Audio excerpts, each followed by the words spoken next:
నేను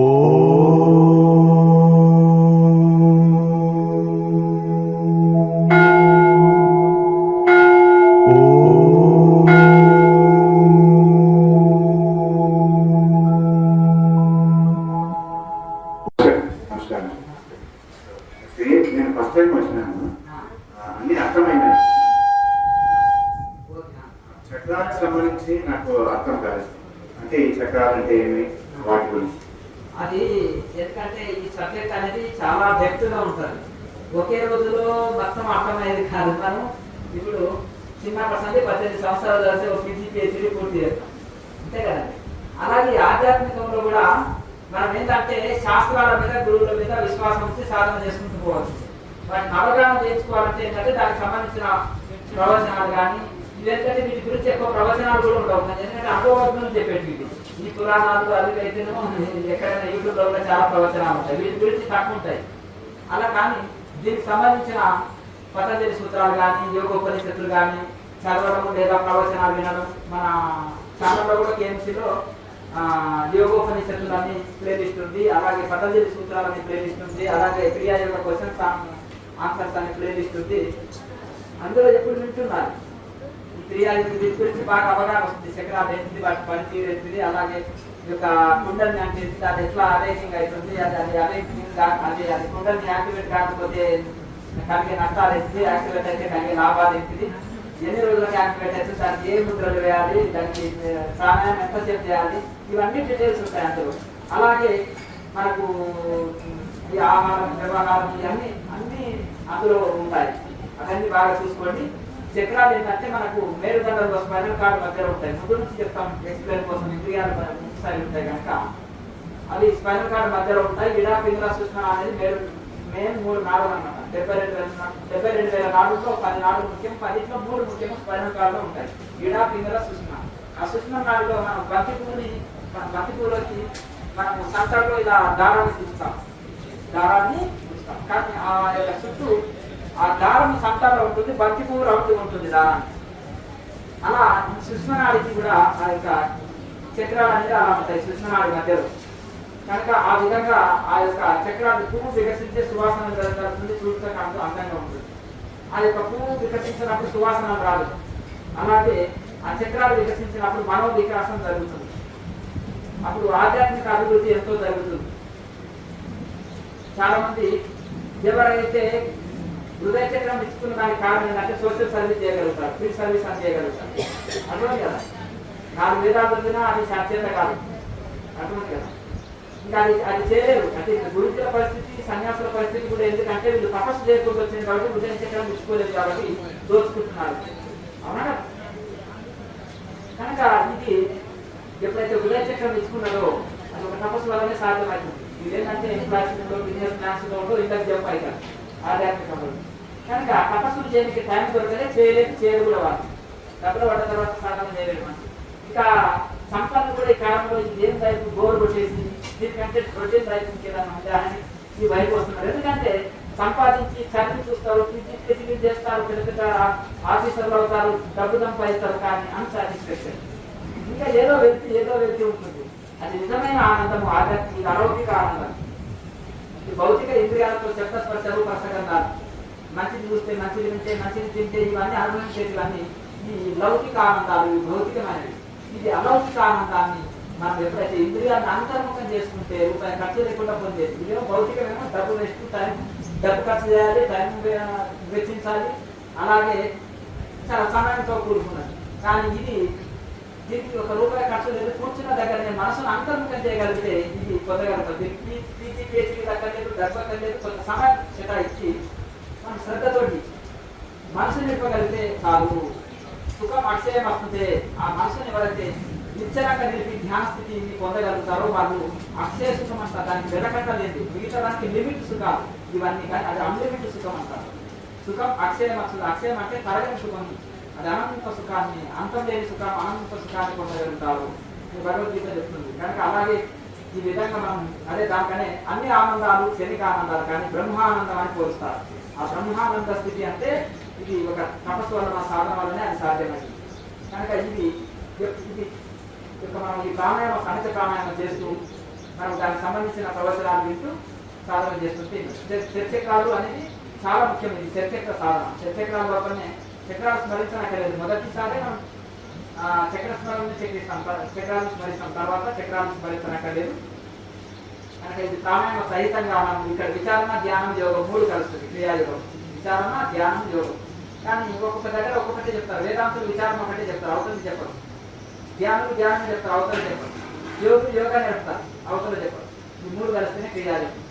తపస్, స్వాధ్యాయ, ఈశ్వర ప్రణామాన్ని క్రియాయోగం. తపస్ అంటే ధ్యానయోగం, స్వాధ్యాయం జ్ఞానయోగం, ఈశ్వర ప్రణామం తెలంగాణ భగవంతుడు. ఈశ్వర ప్రణామం అంటే భక్తి యోగం. ఈ 3 యోగాలు కలిసినట్టే క్రియాయోగం.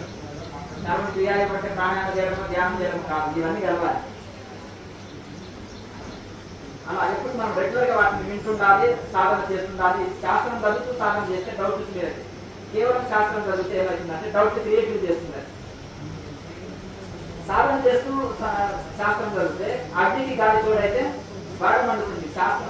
సాధనకి శాస్త్రం తోడైతే మనం అన్ని డౌట్లు క్లియర్ అయితే ఉత్సాహంతో ముందుకు వెళ్తాం. గూగుల్ మ్యాప్ పెట్టుకున్నాం, ఓహో రైట్ చూపిస్తుంది, దీనికి డౌట్. గూగుల్ మ్యాప్ లేదనుకో, నెట్ కనెక్షన్ లేదు, గూగుల్ మ్యాప్ చూపిస్తలేదు, ఇంకా డౌట్. నేను చేరుకుంటానా, అడవిలో తప్పుకోతానా, 4-5 రోజులు వచ్చింది.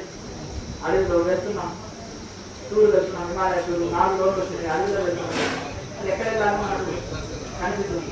అట్లాగే గూగుల్ మ్యాప్ నాకు ఇది శాస్త్రం, వెళ్ళడం అనేది సాధన. అక్కడ ఉంటాయి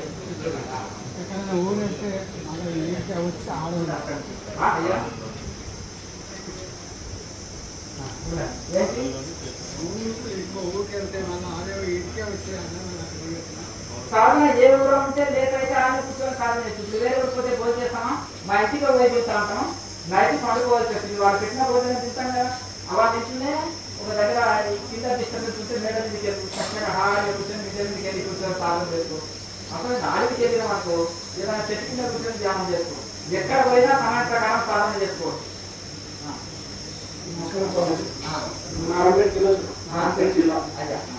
వ్యవసాయం చేస్తాము, మాకు నడుము డిస్క్ ప్రాబ్లం ఉంది. ఎంతకాలం నుంచి క్లియర్ చేస్తున్నారు? ఒక సంవత్సరం అవుతుంది. హాస్పిటల్ మస్తు తిరిగినాం, అందరూ ఆపరేషన్ చేసుకోవాలనుకున్నారు. క్లియర్ చేస్తున్నావా? మరి క్లియర్ చేయకపోతే లాభం లేదు. క్లియర్ చేస్తేనే అది నేను ఆచరిస్తాను. ఇంకొకటి ఇమ్యూనిటీ పవర్ పెరుగుతుంది. ఈ ప్రాణాయామం వలన నాలుగు కండల శుద్ధి అయి నాలుగు శక్తివంతంగా తయారైతాయి. నాలుగు శక్తివంతంగా తయారైన తర్వాత ఇమ్యూనిటీ పవర్ పెరుగుతుంది. మెడిసిన్ వాడిన ఆ ద్రవం వర్క్ చేస్తుంటారు. కొంతమందికి మెడిసిన్ వాడినా ఏ మెడిసిన్ పనిచేయదు. ఎందుకు? ఇమ్యూనిటీ పవర్, రోగ నిరోధక శక్తి తక్కువ ఉంది వాళ్ళకి. ఆ ఇమ్యూనిటీ పవర్ యోగం పెంచుతుంది. కనుక ఈ యోగం చేసే వాళ్ళకి మెడిసిన్స్ బాగా వర్క్ చేస్తాయి. దాంట్లో ఆయుర్వేదంకు యోగాకు చాలా రెండింటికి కనెక్షన్ ఉంటుంది. ఎందుకంటే ప్రకృతి సహజ వచ్చింది ఆయుర్వేద మెడిసిన్. కనుక దీనికి రెండింటికి కనెక్షన్ ఉంటుంది. ఎవరికైతే యోగం చక్కగా చేసుకుంటూ ఆయుర్వేద మెడిసిన్ ఫాలో అయ్యారో తొందరగా క్యూర్ అవుతుంది. సాధన చేసుకో, మహాముద్ర బాగా పోయి నడుము క్లియర్ అవుతుంది. నెక్స్ట్ ఇంకేమైనా డౌట్ ఉంటే అడగండి. అక్కడ ఆయుర్వేద డాక్టర్ నెంబర్ ఇస్తాను, తీసుకొని వెళ్ళండి. అక్కడ ఇస్తారు, తీసుకొని వెళ్ళండి. కానీ మహాముద్ర చేసేప్పుడు కాలు మల ద్వారా మనకి వెళ్ళదనుకోండి, ఇంతవరకు పట్టుకునే ఎందుకంటే మొఖం వరకు వెళ్ళదు. సహకరించినంతనే చేయండి. ఇక్కడ మనము బలవంతంగా చేయమని చెప్పం. ఇక్కడ క్రియాయోగంలో అంటే మీకు చేయాలని కండిషన్ లేదు, నో కండిషన్. కండిషన్ లేదు, మీకు శరీరం ఎంత సహకరిస్తే అంత. కొంతమంది అసలు ధ్యానం చేయలేక కాలే సాగుకొని ప్రాణాయామం చేసేటోళ్ళు కొన్ని రోజులకు 5-6 గంటలు, వృద్ధులు కూడా 5-6 గంటలు చక్కగా ఆసనంలో కూర్చొని, సిద్ధాసనం లేదా పద్మాసనంలో కూర్చొని సాధన చేసేటోళ్ళు ఉన్నారు. అంటే మెల్లగా అభ్యాసం చేస్తున్నాం. మోకాళ్ళ నొప్పులు వాళ్ళు చూడరుగా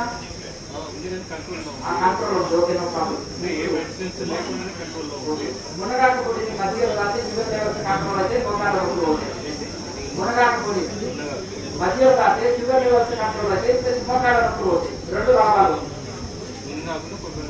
మునగాకు పొడి మధ్యలో తాగండి, రెండింటికి బెనిఫిట్. మోకాళ్ళకి యూజ్ కావాలి, షుగర్కి యూజ్ కావాలి. మంచిది సెలవు.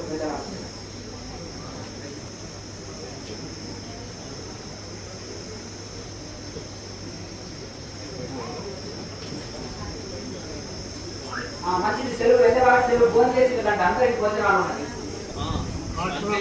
హార్ట్ ప్రాబ్లం మహాముద్ర వదిలి మీటే చేసుకో. ఎంతకాలం అది స్టార్ట్ చేసి ఇప్పుడు మహాముద్ర చేయకు, మిగతా రద్ద చేసుకో. మోకాళ్ళ మీద కూర్చొని ఉంటున్నావు కదా, అది చేయకు, మిగతా రద్ద చేసుకో. కూర్చొని ప్రాణాయామం చేయి, జ్యోతింద్రవి ధ్యానం చేయాలి. నెక్స్ట్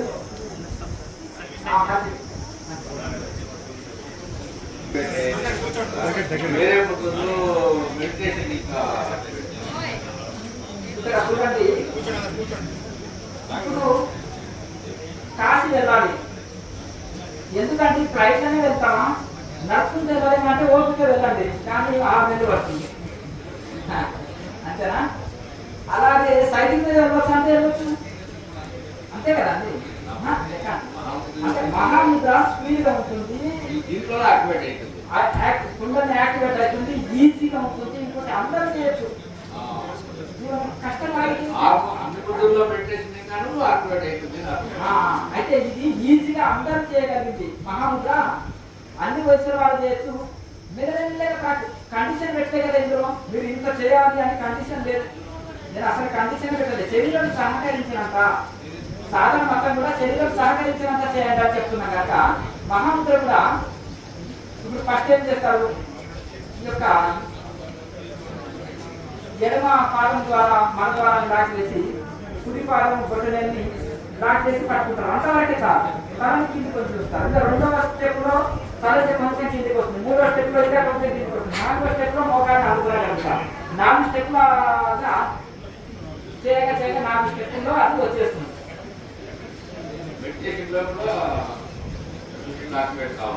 అది కానీ ప్రాణాయామం తప్పకుండా ఉండాలి, నార్మల్ మెడిటేషన్లో కాదు, ప్రాణాయామం తప్పకుండా ఉండాలి. ఎవరైతే ప్రాణాయామ పర్ఫెక్ట్ చేస్తారో అది కుండలి యాక్టివేషన్ తప్పకుండా. ఇంకా మహాముద్ర ప్రాణాయామంలో మహాముద్ర చేస్తే ఇంకా స్పీడ్గా ఉంటుంది. ఇప్పుడు సిమెంటే కానీ అంత కెమికల్ వేస్తే ఎక్కుంటుంది, ఆ బ్రిడ్జిలు నీళ్ళలో కూడా బ్రిడ్జిలు నిలబడతాయి, అంతేనా. స్లాబ్ లీక్ కాదు. మెడిటేషన్ అనేది చాలా గొప్పది, కానీ మెడిటేషన్ కుదరాలంటే యోగం తప్పకుండా ఉండాలి, ప్రాణాయామ అభ్యాసం తప్పకుండా ఉండాలి. ఇప్పుడు పెరుగు రావాలంటే తోడు వేయాలి, మజ్జిగ వేయాలి, కొంచెం మజ్జిగ వేస్తే పెరుగు అవుతుంది, అంతేనా. మోక్షం అంటే బంధం ఉంటేనే మోక్షం అవసరం. ఇప్పుడు జైలు వాడికి రిలీజ్ అవసరం, విడుదల అవసరం, ఖైదీకి. జైలు లేకపోతే విడుదలనే అక్కడ లేదు. బంధము అంటే ఇప్పుడు బంధం ఏంటంటే మనం అనుకుంటా ఉంటే నాకు ఈ సంసారం ఉంది, ఫ్యామిలీ ఇదే మాయా, ఇదే బంధం అంటాం. సంసారం బంధం అని ఎవరు చెప్పారు, ఋషులు సంసారంలో లేదా? అసలు మరి బంధం ఏంటిది? అసలు బంధం అంటే 3 గుణాలే బంధం, అర్థం కదా. తమగుణం, రజోగుణం, సత్వగుణం, 3 గుణాలే సంసారం, అర్థం కదా. ఏం చేయాలి? జీవాత్ముడు, జీవుడు అంటే ఇట్లా చూపిస్తాం, ఇది అహంకారి జీవుడు, ఈయన దేవుడు. జీవుడు దేవుడు 2 ఐక్యం అయితే 3 గుణాలు పోతాయి, అర్థం పోయినాయా. అటాచ్మెంట్ ఉండడమే 3 గుణాలతో కలిసి ఉండడమే సంసారం. ఈ చూపుడు వేరు జీవుడు మనిషి, ఈ 3 గుణాలతో కలిసి ఉంటే బంధం. ఈ కింద దైవం ఉంది కదా, దైవంతో కలిసినప్పుడు 3 గుణాలు వెళ్ళిపోతాయి కదా. 3 గుణాలు వెళ్ళిపోతాయి అంటే సత్వగుణం చిన్న, తమోగుణం చిన్నగా ఉంది, దానికంటే పెద్దది రజోగుణం, దానికంటే పెద్దది సత్వగుణం, అవునా. అది కూడా వదలాలి, గుణాతీతంలోకి వెళ్ళిపోతాం. జీవుడు దైవంతో కలిసినప్పుడు గుణాతీతంలోకి వెళ్ళిపోతాం, 3 గుణాలు పోతాయి. అలాగే మరి నేను దైవంతో కలవను 3 గుణాలు అంటే సాధ్యం కాదు. మరి దైవంతో కలవాలంటే ధ్యానం చేయాలి, ఆ ధ్యానం కుదరాలంటే యోగం ఉండాలి, ఒకదానికొకటి అటాచ్మెంట్ ఉంటుంది కనుక. అలాగే ఇప్పుడు మనం ఈ 3 గుణాలతో కలిసి ఉంటేనే బంధము, సంసారం, ఇదే అజ్ఞానం, ఇదే మాయ. ఆ దైవంతో కలిసినప్పుడు ఈ అజ్ఞానం అనే 3 గుణాలు వెళ్ళిపోయినాక మిగిలేదంతా మోక్ష స్థితి. ఎక్కడున్నా ఆనందమే, కలిగే బంధం లేదు. ఆ 3 గుణాలను వదిలించుకోవడానికి ప్రయత్నం చేయాలి. ఈ సాధనలు అన్నీ వస్తాయి. ఇంకా ఈ వదిలినాక 3 గుణాలు వదిలితే అన్నీ అవుతాయి. ఇంకా మోక్ష స్థితి విడిపడతాం, ఇంద్రియాలతో విడిపడతాం. ఇంద్రియాలతో కలిసి ఉన్నంత వరకు ఆ స్థితి అనుకోలేదు. ఇంద్రియాలతో విడిపడతాం, కర్మేంద్రియాలు, జ్ఞానేంద్రియాలు అన్ని వాటి నుంచి విడిపడి మనసుని దాటుకుంటాం. మనసులో ఉన్నంత వరకు అయ్యా మాట్లాడదు. మనసులో ఉన్నంత వరకు బంధంలో ఉంటాడు. మనసు దాటుకుంటే మానవుడు మాధవుడు నరుడు నారాయణుడు అవుతాడు. శరీరంలో ఆత్మ భూమధ్యంలో ఉండేది ఇంకెక్కడ ఉంటుంది, అనుభూతి అక్కడ జరుగుతుంది, అంతా ఉంటుంది, అనుభూతి అక్కడ జరుగుతుంది. అయితే హృదయంలో జీవుడు ఉంటాడు, హృదయంలో ప్రాణం ఉంటుంది, హృదయంలో నుంచి శ్వాస ఉంటుంది, హృదయంలో లయం అవుతుందని యోగ శాస్త్రాలు చెప్తాయి. కంఠంలో ప్రాణం అని కూడా చెప్పబడ్డది. అర్థం కదా, వీటికి అటాచ్మెంట్. అయితే ఆత్మని అనుభూతి చెందుకుని చేసేది మాత్రం ఆజ్ఞా చక్రం ఉంది. హృదయ గ్రంథికి ఆజ్ఞా చక్రంకి డిఫరెన్స్ ఉందా? హృదయ గ్రంథి అనేది ఎట్లా అంటే, హృదయ గ్రంథిలో హృదయ గ్రంథి ఇచ్చుకోకపోతే స్వార్థంతో జీవితం. యావది హృదయ గ్రంథి? హృదయం, దాని పేరే హృదయం అని ఉంది కదా. హృదయ చక్రం, అనాథ చక్రం అన్నా హృదయ చక్రం అన్నా ఒకటే. హృదయ చక్రం కంఠ చక్రం అన్నా శుద్ధ చక్రం అన్నా ఒకటే. హృదయ గ్రంథి హృదయంలో ఉంటుంది. ఇక్కడనే అనాథ చక్రమే హృదయ గ్రంథి అంటారు. అందుకనే మూలగ్రంథి అంటే మూలగ్రంథి భేదనము యొక్క మహాముద్ర ద్వారా మూలగ్రంథి భేదనం జరుగుతుంది. కేచముద్ర వలన జూహాగ్రంథి భేదనం జరుగుతుంది. అలాగే మన ప్రాణాయామం వలన హృదయ గ్రంథి భేదనం జరుగుతుంది. ఈ 3 గ్రంథాలు భేదనం జరిగినప్పుడే ముక్తి లభిస్తుంది. 3 గ్రంథాలు భేదించినప్పుడే ముక్తి లభిస్తుంది. కనుక హృదయ గ్రంథి ఇచ్చుకున్నంత వరకు స్వార్థం అజ్ఞానం స్వార్థపు విధంగా ఉంటుంది. మనసు హృదయ గ్రంథి ఇచ్చుకున్నప్పుడు ప్రపంచం అంతా రావాలి అనే స్థితి ఉంటుంది. ఒక ఋషులంతా హృదయ గ్రంథి ఇచ్చుకున్నాకే ప్రపంచంలో తాను తపస్సు చేసి ప్రపంచ సేవ చేయగలిగారు. ప్రపంచం అంతా రావాలి అనుకున్నారు. వివేకానంద స్వామి ఎక్కడన్నా స్వార్థం ఉందా? మరి ఆ స్థితి ఎప్పుడు హృదయ గ్రంథి ఇచ్చుకున్నప్పుడే అది అన్ని ఆ స్థితికి వెళ్ళిపోతారు. ఇక ఆత్మకుండే ఆవరణ అడ్డు తొలగాలంటే వర్షాకాలంలో సూర్యుడు కొన్ని సమయాల్లో కనిపించదు, మేఘావృతమై ఉంటుంది. మరి సూర్యుడు రాకపోతే చీకటి ఉంటుంది. సూర్యుడు వచ్చాడు కానీ మేఘాలు అడ్డున్నందుకు స్పష్టంగా కనిపిస్తలేదు. మరి ఏం చేయాలి? కొత్త సూర్యుడిని తీసుకొచ్చి పెట్టాలన్నా మేఘాలు తొలిగితే చాలు కదండి. మేఘాలు తొలిగితే సూర్యుడు కనిపించాలి. అలాగే ఆత్మను తీసుకొచ్చి ఇక్కడ ప్రతిష్ట చేయనక్కర్లేదు. ఆత్మ కూటస్థ చైతన్యం అంటారు.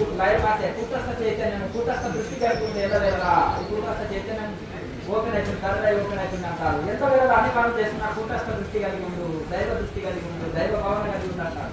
మరి ఆ కూటస్థంలో ఆత్మ చైతన్యాన్ని తీసి ప్రతిష్ట విగ్రహం గుళ్ళో విగ్రహ ప్రతిష్ట చేసినట్టు చేయనక్కర్లేదు. ఆ ఉండేది అజ్ఞానం, ఆవరణ, పొర అనేది అడ్డు తొలిగితే దేవాలయంలో పర్వని తొలగిస్తే దైవ దర్శనం జరుగుతుంది. నైవేద్యం పెట్టకుండా స్వార్థ చేస్తారు అయ్యగారు. అట్లా ఆ యొక్క అజ్ఞానం, ఆవరణ, పొర అనేది తరలైకి ఓపెన్ కావాలంటే జ్యోతి ముద్ర వేయాలి. దాన్ని తరలైకుంటే ఆవరణ తెలియదు. ముద్రలు కూడా చెప్పారు చూడండి. మరి కనుక ఆ ముద్ర వేసినప్పుడు దాని ఉంటే ఆ యొక్క ఆత్మ చైతన్యానికి ఉండే మాట్లాడదు. ఆవరణ, పొర అనేది తొలగి ఆత్మ చైతన్యం స్పష్టంగా దర్శించగలుగుతారు. రామకృష్ణ పరమహంసని అడుగుతారు, ఏమండి గురువు గారు మీకు ఇంత పేరుందండి, మీరు భగవంతుని చూసారా అంటే చూసినాను ఆయన అంటారు. అమ్మ నాకు దైవాన్ని చూసినాను వాళ్ళు ఎవరు దాని పేరు. నేను రాజా రామ్మోహన్ రాయ్ ఉన్నాడు, ఆయన ఏంటి బ్రహ్మ సమాజం స్థాపించాడు, చాలా పేరు కాచాడు. నువ్వు ఆత్మని చూసావంటే చూడలేదు అన్నాడు, భగవంతుని చూసినావంటే చూడలేదు అన్నాడు. మరి మీరేమో నాకు పేపర్లలో పత్రికలలో వస్తుంది, నేను మీ దగ్గర డైరెక్ట్ వచ్చినాను, మీరు దైవాన్ని చూసారా అంటే చూసినాను ఆయన అన్నాడు. మాట్లాడాలంటే నీతో మాట్లాడినంత స్పష్టంగా నేను మాట్లాడతాను ఆయన అమ్మతో అంటారు. ఇదేం చిత్రం. ఆయన ఇంకా కొన్ని విషయాల గురువుని అంటాడు. నాయన ఏంటంటే గురువు గారు మీరు మరి అంటే ఆయన అంటారు, మరి అందరూ పెళ్లిళ్ళు పేరంటాలు లేకుండా ఉంటారు, మీరు పెళ్లి ఎందుకు చేసుకున్నారంటే నాకు అన్ని వంటలు పడవు, వంట చేయడానికి చేస్తున్నాను ఆయన అన్నారు. అయినా నేను బ్రహ్మచారిని అంటారు. మళ్ళీ ఏం చేసేస్తా అంటే నేను ఏదో చూద్దామని ఏం చేస్తాడు, అర్ధరాత్రి గురువు గారు డబ్బు తీసుకొని చెంపు తీసుకొని వెళ్ళిపోతున్నారు. అప్పుడు టాయిలెట్స్ అవి లేవు కదా, ఆయన ఒక తోటలోకి వెళ్ళిపోతాడు. వాకింగ్ వెళ్ళిపోయినప్పుడు గురువు గారు ఏం చేస్తున్నారు, వివేకానంద స్వామి ఏమో చాలా మాట పైరులో ఉంది కదా, అక్కడికి ఇట్లే మనం వెళ్తాడని చూశారు. ఆ బంధు వచ్చాడు ఆయన, మళ్ళీ సైలెంట్గా కూర్చున్నాడు, ఏం చేయడం వల్ల ఆ బంధు కరెక్ట్ శిష్యుడు. పగలు గారు సాధన చూసి రాత్రి పోతాను అని కరెక్ట్ శిష్యుడు అన్నారు. మరి ఆ గురువు గారు వేసినప్పుడు ఏం చేశాడు, ఇలా డబ్బు ముట్టమన్నాడు కదా చూద్దామని ఏం చేశారంటే గురువు గారు వెళ్ళిన తర్వాత ఆయన చేయవలసింది చేశాడు. వచ్చి ఆసనం మీద కూర్చున్నాడు. అది గురువుగారు ఒళ్ళేలా కోట్లు మంటలు తేలు పనులు వేసినట్టున్నాయి, హృదయ వాళ్ళ రంగులు ఉంటాడు సేవ. ఒరే ఉదయం ఏమిటిలో నాకు శరీరంలో ఇంత మంటలు వస్తున్నాయంటే ఏం లేదు ఏమైందో ఏదో దుర్గపెట్టిందో ఏమో స్వామి అని చెప్పారు. అంటే లేదు ఇప్పటిదాకా మంచిగా ఇప్పుడు ఏమైంది అని చూస్తే ఏమైనా ఆసనంలో ఏమైనా ఉందా ఏమని కిందికి వచ్చాను. వచ్చిన తర్వాత ఆసనం తీసి చూస్తే అందుకే ₹1 పెట్టబడింది. అది వివేకానంద స్వామి పెట్టారు. పెట్టిన తర్వాత అదే నా పేరు దుర్గ పెడుతుంది శరీరం ఎలా, అందుకనే నా శరీరంలో మంటలు వస్తున్నాయి, నేను సంకల్పం తీసుకున్నాను డబ్బుని చేతితో తాగనని, అందుకనే నాకు మంటలు వస్తున్నాయని ఆయన చెప్పారు. చూసారా వివేకానంద నుంచి నువ్వు చాలా తెలివైన శిష్యుడు, నీలాంటి వాడే నాకు కావాలి. అర్థమైందా? నేను ఒక నోటి మాటతోటి డబ్బుని తాకని అన్నాను కదా, అలా ఆసనం కింద నువ్వు రూపాయలు పెట్టినందుకు నా శరీరంలో సహజంగానే అమ్మవారు నా శరీరంలో మంటలు పోట్లు వచ్చేటట్టు చేసింది, నువ్వు కరెక్ట్ శిష్యుడివి. అర్థమైంది కదా? గురువుని చూసేది ఇలాగే అని అంటారు. అంటే అది ప్రాక్టికల్గా ప్రతి ఒక్కటి ఆయనకు రూఢి అయింది వివేకానంద స్వామి. అందుకనే గురువుకి అంత కనెక్ట్ అయిపోయాడు. తెలంగాణ రామకృష్ణుని దాపులు అన్నారు. వివేకానంద కేంద్రాన్ని పిల్లలు రామకృష్ణ మిషన్ స్థాపించారు. ఇంత గురుభక్త్యం తెలుసుకున్నాను. తర్వాత ఆయన శిష్యులు వివేకానంద కేంద్రాలను స్థాపించారు. అలాగే ఇలా చెప్పుకోకుంటే ఎంతో మంది మహనీయులు కూడా, మరి శంకరాచార్య గోవింద గౌరపాలని దాసుని అంటే రాస్తున్నారు ఆయన అన్ని గ్రంథాలు. శంకరాచార్య అంటే వాళ్ళ గురువు అంటే ఎవరు తెలియదు. శంకరాచార్య గ్రేట్ అనేది అందరికీ తెలుసు, వరలు కానీ ఆ గురువు అంటే ఎవరికి తెలియదు మనం. కానీ శంకరాచార్య వల్లనే గురువుకు పేరు వచ్చింది. ఆయన మహాతత్వ సంపన్నుడు గోవింద గౌరపాలు.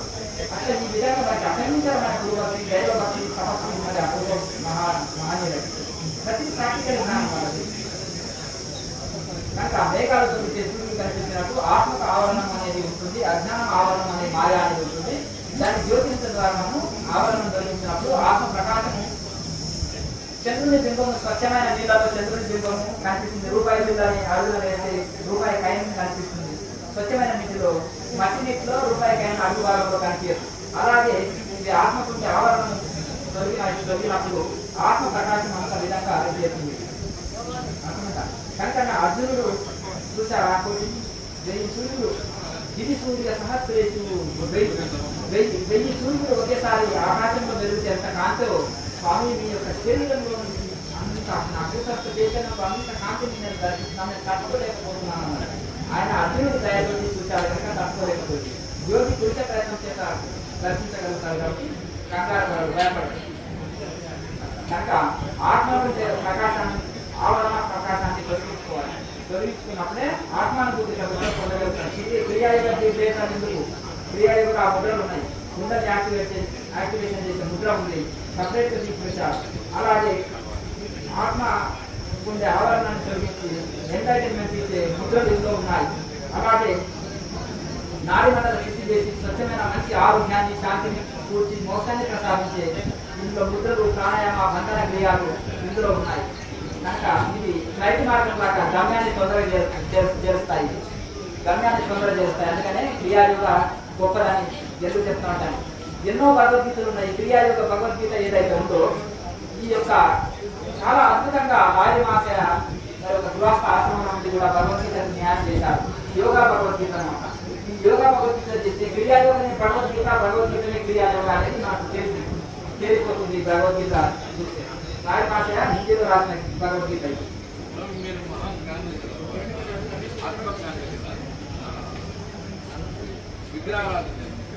ఇక్కడ చూడండి, మన దగ్గరికి అన్ని లెవెల్స్ వాళ్ళు వస్తారు. అయితే నువ్వు డిగ్రీ పీజీ చేసినావు, పిహెచ్డీ చేసినావు, స్కూల్ లెవెల్ భారతదేశంలో స్కూల్ అన్నారు లేదు ఏంటంటే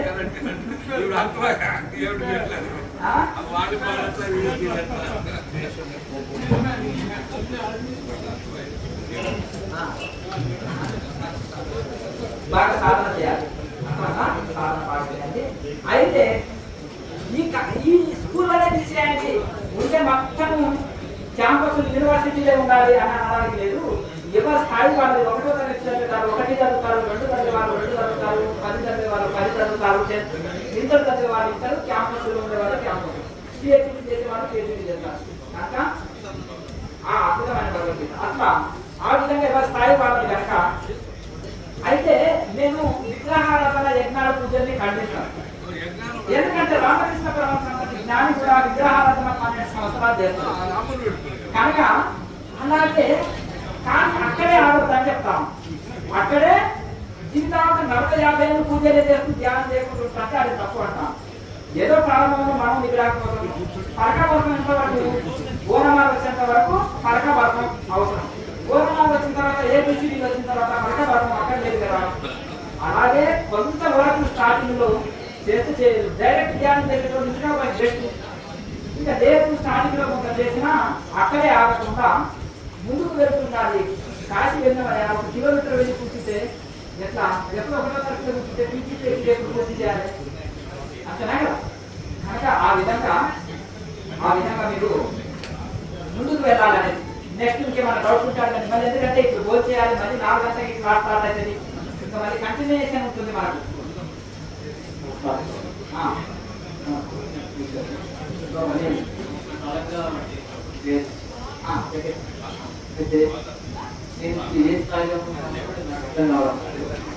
ఎంతకాలం చేస్తున్నాం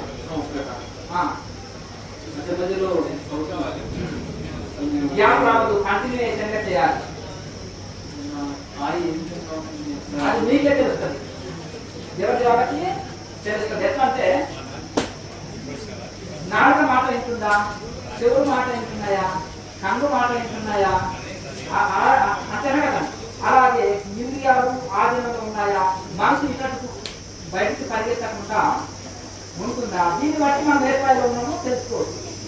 అయితే ఒకసారి మలయాళ స్వామి తిరుపతిలో గోకర్ణంలో తపస్సు చేస్తుంటే, స్వామి మీరు 12 ఏళ్ల నుంచి ఈ అడవి నుంచి బయటికి వెళ్ళకుండా గుహలనే కూర్చొని తపస్సు చేస్తున్నారు కదా, మీరు త్రికాల జ్ఞానంలో అయి ఉంటారు, మీరు త్రికాల జ్ఞానంలో భూత భవిష్యత్తు వర్తమాన కాలం తెలిసి ఉంటుంది, ఏదైనా బోధించండి స్వామి అంటే నీకు కూడా తెలుసు ఆయన త్రికాల జ్ఞానం అంటారు.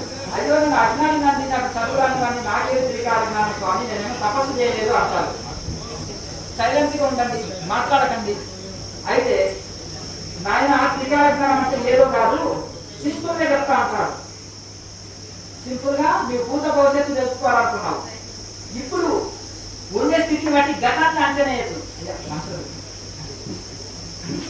అయితే ఇప్పుడు ఉండే స్థితిని బట్టి ఈ యొక్క భవిష్యత్తుని అంచనా వేయచ్చు. ఇప్పుడు నువ్వు సుఖంగా సౌకర్యంగా హ్యాపీగా ఉన్నావు, పూర్వజన్మలో ఎంతో పుణ్యం చేసినావని అర్థం. ఇప్పుడు దుఃఖాలు కష్టాలు అనుభవిస్తే ఏ జన్మలో ఏం చేస్తున్నామో ఇవి అన్ని అనుభవిస్తున్నాం, నరకం అనుభవిస్తున్నా అంటారు. అట్లా ఇప్పుడు ఉండే స్థితిని బట్టి గతాన్ని అంచనా వేయచ్చు, గత జన్మని అంచనా వేయచ్చు. ఇప్పుడు చేసే పనిని బట్టి కూడా నీకు భవిష్యత్తులో ఏ జన్మ వస్తుందనేది కూడా నేను అంచనా వేయచ్చు అంటారు. ఇప్పుడు మంచి కర్మ జన్మ మనకు మంచి వచ్చేది మంచి యోగి జన్మ, మంచి భక్తుడి జన్మ, మంచి ఉత్తమ జన్మ అనే వస్తుంది. ఇప్పుడు మంచి కర్మలు చేయలేదనుకోండి, మంచి వచ్చే జన్మ దుఃఖభూషితం అంటే వస్తుందని. కనుక మన స్థితిని బట్టి మనం అంచనా వేసుకోవచ్చు. కనుక సాధనలో కూడా శరీరము మనసు కంట్రోల్ ఉందనుకో, సాధన చక్కగా చేస్తున్నాం అని అర్థం. నాలుక చెప్పినట్టు ఉంటుంది, చెవులు చెప్పినట్టు ఉంటున్నాయి, కళ్ళు చెప్పినట్టు ఉంటున్నాయి అనుకోండి, గడపడ చేస్తలేదు అనుకో, అప్పుడు ఓహో ధ్యానం చక్కగా కుదురుతుంది అని ఒక ఆనంద స్థితి, పారవశ్య స్థితి అందుకుంటున్నాను. మనసు బయటికి అసలు వెళ్ళట్లేదు, బయటి విషయాల మీరు వెళ్తలేదు, ఇది కావాలని అది కావాలని గోల వెళ్తలేదు, మనసు చెప్పినట్టు ఉంటుంది. అంతేనా కదా. ఇంద్రియాలు సౌతిపోరు అంటారు, ఇంద్రియాలు సౌతిపోరు. ఒక ఆయన ఇంకో రెండకాలం చేస్తున్నారనుకో, ఈ ఇద్దరు కొట్లాడుతుంటారు కదా, అర్థం ఉంది కదా, కొట్లాడతారా అవునా, అడ్జస్ట్ అవుతారా అవరు కదా. అందుకని ఇంద్రియాలు కూడా అడ్జస్ట్ కావు, ఒకటి కోరుతుంది, ఒకరిని చేసుకుంటేనే కష్టం ఈ కాలంలో. 5 మంది చేసుకుంటే ఈ 5 మంది సౌతిపోరులాగా కాళ్ళు ఒకటి కోరుతాయి, చెవులు ఒకటి కోరుతాయి, అంతే కదా. ఒక ఆమె చూడలేదు నాకు ఏం లేదని నేనే చేసుకోవాలి, పండుగ ఇంకో ఆమె అంతేనా కదా. లేదు నా మాట వినాలి, 5 మంది ఒకటైందనుకో, ఇలా పని ఏదైనా పని అవుతుంది. ఒక ఆయన తెలివైన 4 చేసుకున్నాడంట, ఒకరు ఒక ఊళ్ళో పెట్టారంట, 2 తెలివైన వాడు కదా. కనుక వాళ్ళు 4 ఒకటాలని అనుకో, ఇలా పని అయిపోతుంది. అట్లా అందుకని ఇంద్రియాలు ఏం చేయాలంటే, ఈ సౌది కోరులాగా ఏం చేస్తుందంటే, ఈ ఇంద్రియాలు ఒకటి కోరుతుంది, ఒకటి ఇంకోటి కోరుతుంది. ఇంద్రియాలు కన్ను ఒకటి కోరుతుంది, చెవు ఒకటి కోరుతుంది, నాకు ఒకటి కోరుతుంది, ముక్కు ఒకటి కోరుతుంది, చెవు కాలు ఒకటి కోరుతాయి, మనసు మరొకటి కోరుతుంది. ఈ మనసు ద్వారా రిమోట్ కంట్రోల్ మన చేతిలో ఉందనుకో, టీవీ మన కంట్రోల్లో ఉన్నట్టే, అంతేనా. బ్రేక్ మన కంట్రోల్లో ఉన్నాయనుకో వెహికల్ మన కంట్రోల్లో ఉన్నట్టే అంతేనా. బ్రేక్ ద్వారా వెహికల్ ని కంట్రోల్ చేస్తావు, రిమోట్ ద్వారా టీవీని కంట్రోల్ చేస్తావు, మనసు ద్వారా ఇంద్రియాలని కంట్రోల్ చేస్తావు. అలాగే మనసు శరీరానికంటే ఇంద్రియాలు గొప్పది, ఇంద్రియాల కంటే మనసు గొప్పది, మనసు కంటే బుద్ధి గొప్పది, బుద్ధి కావాలంటే ఆత్మ చైతన్యం. ఆత్మ చైతన్యం అవుతుందా పరమాత్మ చైతన్యం. కనుక ఒకదానికంటే ఒకటి శ్రేష్టమైనది. కనుక ఈ ఇంద్రియాల ద్వారా శరీరాన్ని కంట్రోల్ చేయి, మనసు ద్వారా ఇంద్రియాలని కంట్రోల్ చేయి. అట్లా ఆ మనసుని ఆధీనంలో పెట్టుకొని రిమోట్ చేతిలో పెట్టుకోవాలి. ఎవరు రిమోట్ వాళ్ళ చేతిలో ఉండాలి. అర్థంగా పట్టణాల్లో ఎవరు కుక్కని వాళ్ళు కట్టేస్తారు, గొలుసు పెట్టి బాగా చేయి పెట్టి కట్టివేస్తారా, లేకపోతే గోర చేస్తుంది. మరి ఎవరు కుక్కని వాళ్ళని కట్టేసుకోవాలి అంటే మనసుని గోర పెట్టుకుంటారు, లేకపోతే అవునా కదా. కుక్క వచ్చి ఆశ కూర్చుంటాను ఆ పరిస్థితులు కుక్క ప్రతి గల్లి తిరుగుతుంది. గుమ్మగుమ్మ వాసన వేయింటే కమ్మలు వస్తుందో ఎవరేం చేస్తారో అని ఇల్లు తిరుగుతుంది. గుమ్మగుమ్మ ఎవరైతే పొలా ఉందో బిర్యానీ ఉందో ఎవరింట్లో అని తిరుగుతుంటాడు. అవునా మరి పట్టణాల కుక్కలని ఇట్లా కట్టేస్తారు. అందుకనే ఎవరి దాడులు వాళ్ళు కట్టేసేయండి, గొలుసు పెట్టి చేయని పెట్టి మనసుని అట్లా. అందుకనే ఈ విధంగా ఈ ప్రాణాయామ అభ్యాసం వలన ప్రాణాయామం చేస్తే శ్వాస కంట్రోల్ వస్తుంది. శ్వాస కంట్రోల్ అయితే మనసు కంట్రోల్ అవుతుంది. మనసు కంట్రోల్ అయితే అన్ని కంట్రోల్ అవుతాయి.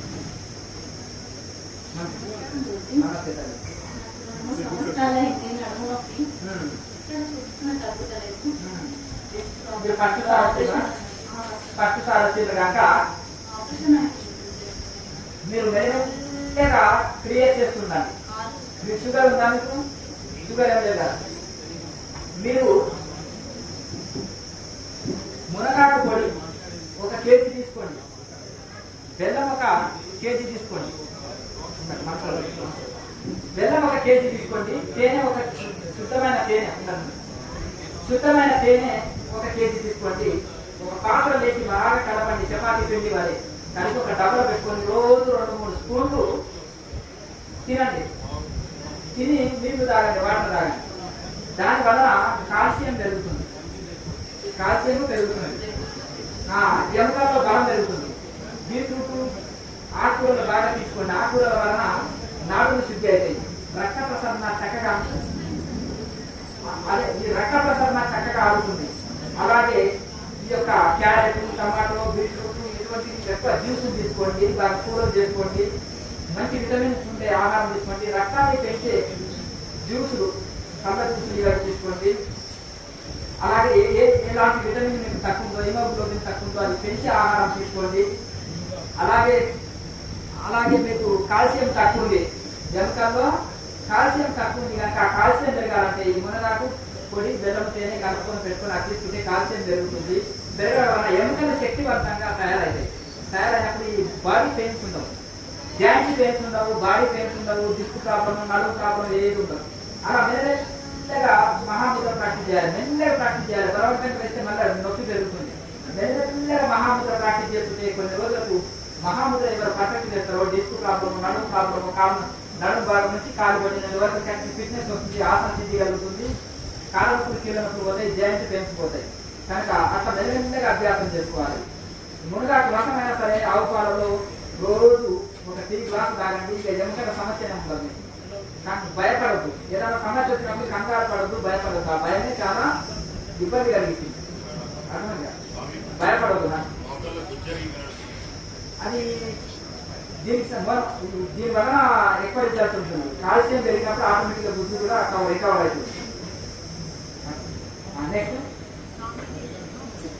ఏమో సాయంత్రము క్రియేట్ చేస్తున్నాను. సాయంత్రం 5:30 నుంచి 6:30 చేస్తున్నాను. 14 నెలలు అవుతుంది చేయబడి. ఎలా ఉంది ఆత్మకథ చదువుని వాళ్ళు చదవండి. క్రియాయోగులకు గ్రేట్ వరల్డ్ ఫేమస్ పుస్తకం. ప్రపంచంలో 100 లాంగ్వేజ్లకి ట్రాన్స్లేషన్ అయ్యింది. 360 దేశాల్లో ఆ పుస్తకం చదువుతారు. అంటే యుఎస్ లో యూనివర్సిటీలో ఒక సబ్జెక్ట్ అది సైన్స్ దగ్గర నిలిచిన గ్రంథం కనుక యోగం పైన క్రియాయోగం గొప్పతనము, యోగుల గొప్పతనము అది ప్రపంచ జ్ఞాపకం పుస్తకం.